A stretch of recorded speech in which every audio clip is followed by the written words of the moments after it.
So in growing and learning as individuals, as people, it should be a priority for us to learn how to learn how to get the most out of our learning.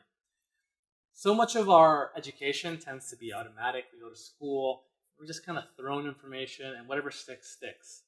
As we get older, it's imperative for us to take charge of that, to become responsible for our own learning. Now, there are two concepts that I researched that I think will help you get a better understanding, or find better ways of learning. Now, the first one is called the Protégé Effect. This is a really simple concept. It's a fancy name that essentially means learning by teaching. Now, a couple researchers coined this term after they found that teaching improves your ability to remember a subject, improves your ability to communicate that subject, and all that makes sense because when you're teaching a topic, you have to break it down, simplify it, and then communicate that.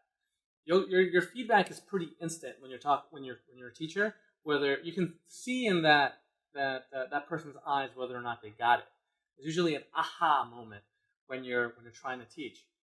All of that instant feedback, all of that back and forth, helps you understand that topic better.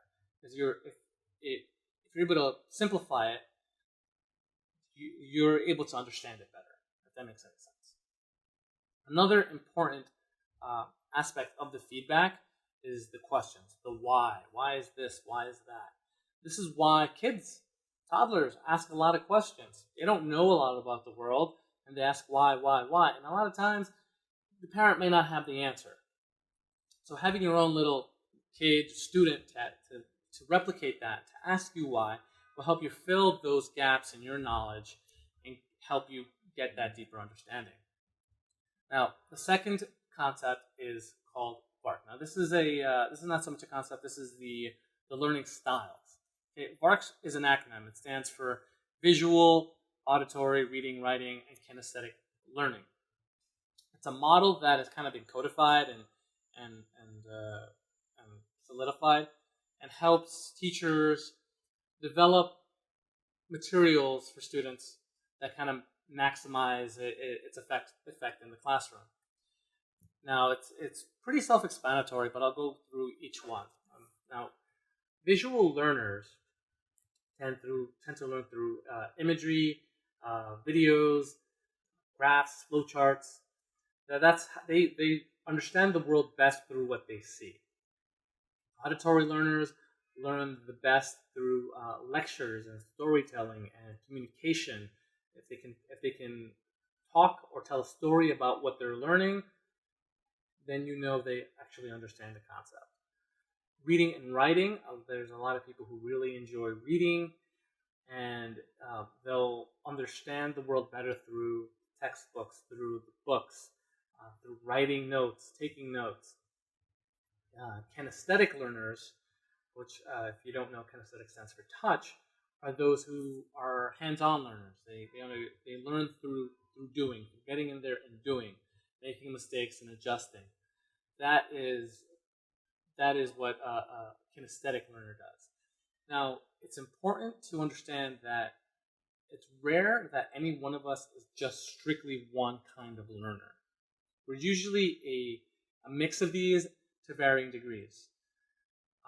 I will put a link to a VARK questionnaire, like an official VARK questionnaire, that will kind of give you an understanding of what kind of learner that you are. I took it. I'm going to have to take it again. But I'm going to go into each learning style and kind of give you strategies on how you can maximize your learning through each of these styles. First one is the visual learning. Here are a couple of strategies. Now, I have added a couple of animations here to kind of emphasize the point of visual learning. You saw flowcharts came in, flowing. That should help a visual learner kind of understand, oh, a flowchart would help. Pictures, videos, posters, slides, those are pretty self-explanatory for a visual learner. If you're reading a book, underlining Underlining, using highlighters, using different colors in different areas, those will help those facts stay in your head more. I tend to do a lot of highlighting. It also helps me go back in the book and kind of find the important parts that I wanted to remember. Using symbols, white space, hand gestures. Now you communicate a lot through body language, and the visual learner will pick up on that pretty well. Drawing, writing, and if you can practice taking visual language and turning it into words, that's going to help reinforce whatever material you're trying to study in your mind.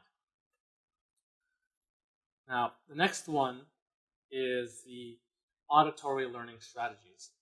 These are people who can learn best by attending class, having discussions or doing tutorials, explaining an idea they just learned to somebody else, using a tape recorder. There's always one or two people in a college classroom that are using a tape recorder. Not so much a tape recorder nowadays, but your phone to record audio.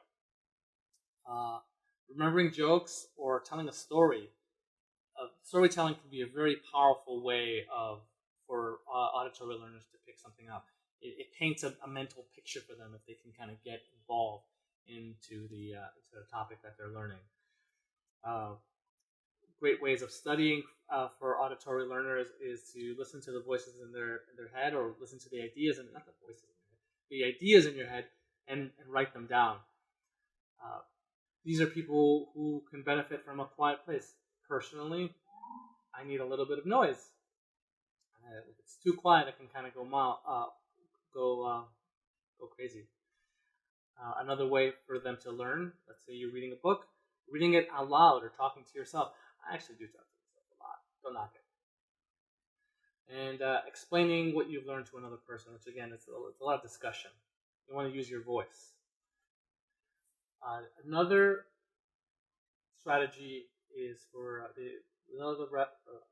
another learning style is reading and writing strategy. Now, these are people who can read books.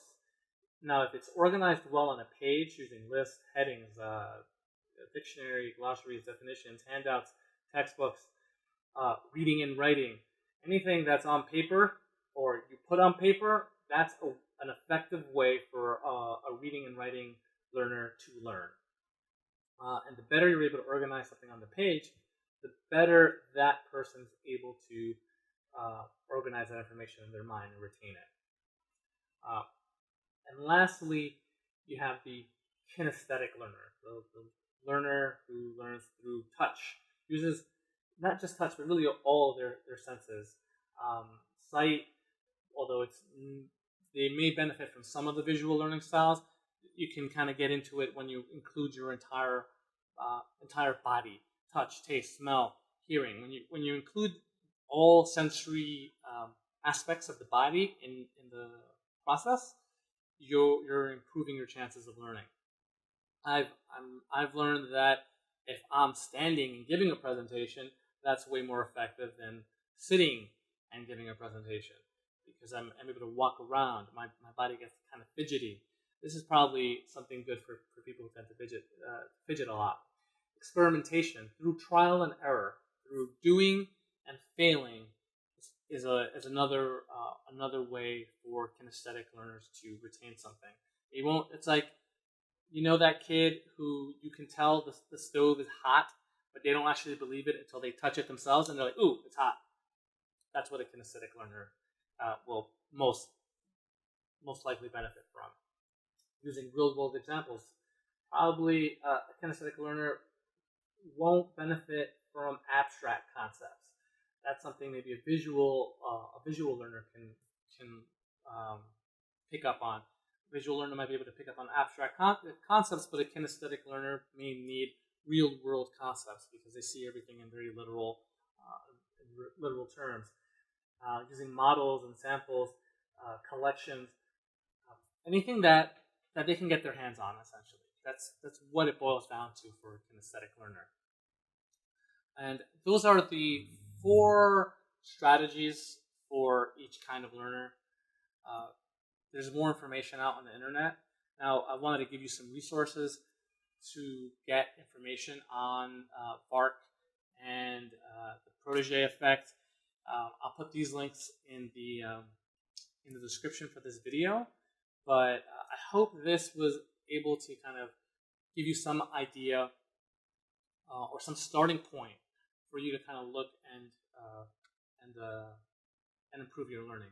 I'm going to personally take the VARK questionnaire, and I'm going to try to take these lessons and apply them in my videos.